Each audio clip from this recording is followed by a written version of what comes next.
Hello, this is Giovanni.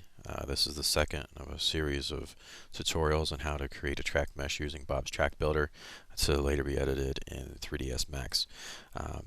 Picking up from where tutorial number 1 left off, we have a simple oval with no banking with a higher concentration of polygons, and I want to add a cushion to this track, and I'm going to show you how to do so, and also how to make it only on the track in the corners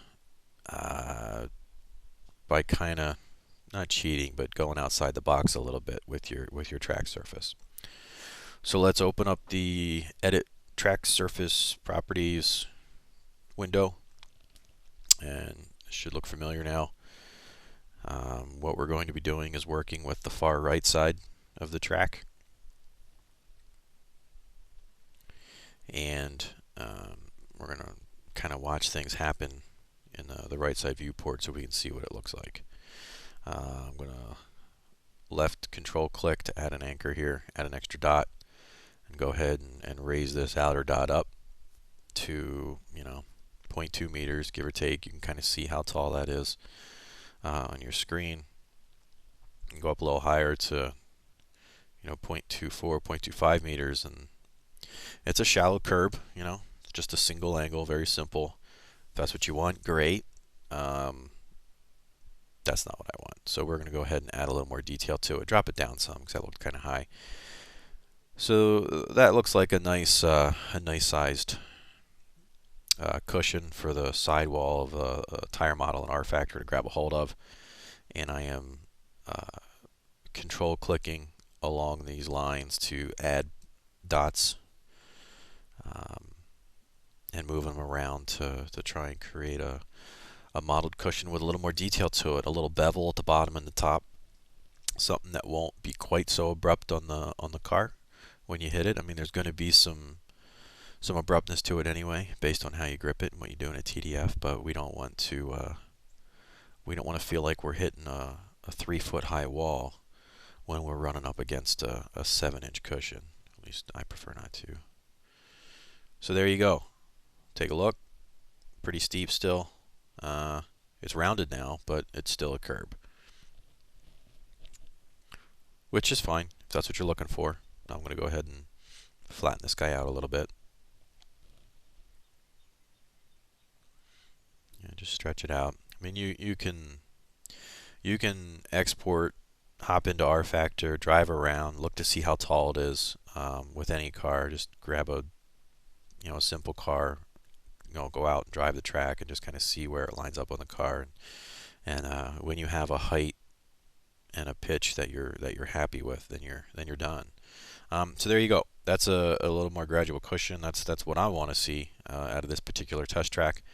And you can see as we've added those dots, we're also we're creating polygons. So you can see here in your track mesh, the tight red line is actually tightly spaced polygons, as you can see there. Alright, so that's our cushion. You have the option of placing walls right up next to your cushion all the way around the track.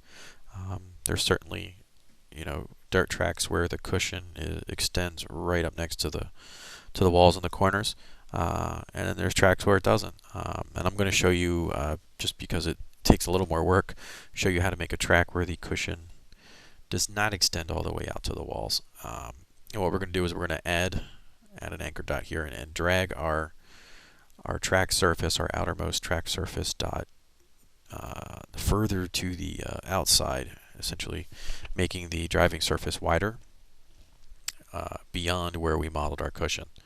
I'm going to continue to do this, drag this out until I see it up in the upper left hand screen reach a distance from the cushion that is where I want to place the walls and the corners. I control clicked a few more dots in the in-between space to add polygon detail, and there you can see I've got a wider track now. It extends a good 3 or so car widths beyond where our modeled cushion is, which will be perfect for wall placement. When we're going to put walls around the outside of the cushion in the corners and on the inside of the cushion on the straights. and it looks like it's ready to do that, so I'll show you how to do that next. Next, open up the wall creation tool. You'll select the plus and curve and start laying your wall down. I'm going to make a continuous wall all the way around the circumference of the track on the inside of the cushion on the straights, extend it out beyond the cushion in the corners, using the extra track surface that we just created in the edit surface properties. And with the move editor on the wall, I'm moving my wall points around there to just kind of smooth it out in the corners and, you know, put this where I want it. Now, obviously, if you had a background image underneath this and you were trying to authenticate a track, you'd be matching where the walls are there.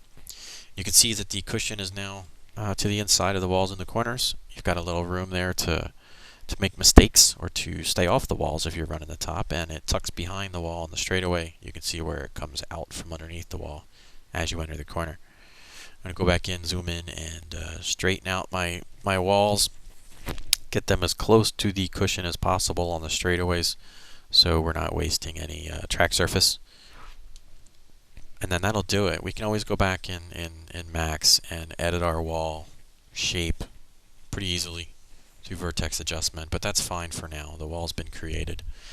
And that's it. Our simple track mesh now has a modeled cushion and a wall that dictates where the cushion is visible on the driving surface. Hopefully there was something in there to help. If not a direct help, hopefully it gave you some ideas to experiment and learn some new things. Keep your eyes out for the next tutorial. We're going to cover banking and some terrain creation before we move this project into Max for slicing and testing. Thanks for watching. Good luck building your tracks, and as always, have fun.